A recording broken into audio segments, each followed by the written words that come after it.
আল্লাহ বলছেন মানুষের মধ্যে কিছু মানুষ আছে, সবাই না, ওয়া মিনান নাস, মানুষের মধ্যে কিছু মানুষ আছে যারা কিনা মাইয়াশরি নাফসাহু ইবতিগা মারদাতিল্লাহ, যেই মানুষগুলো আল্লাহ পাকের সন্তুষ্টির জন্য তাদের নফসটাকে বিক্রি করে দিয়েছে।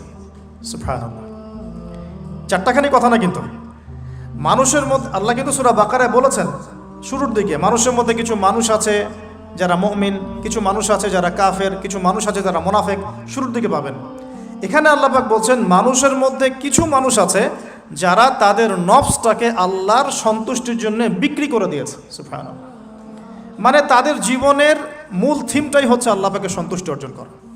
কোনো কিছুকেই তারা আল্লাহর সন্তুষ্টির উপর প্রাধান্য দিবে না। যদি কোটি টাকার অফার আসে হারাম, সে সেটা রিজেক্ট করবে, আল্লাহ নারাজ হবে। একটা সুন্দরী মেয়ে যদি জেনার অফার করে, সে রিজেক্ট করবে, কারণ সে আল্লাহকে ভয় করে।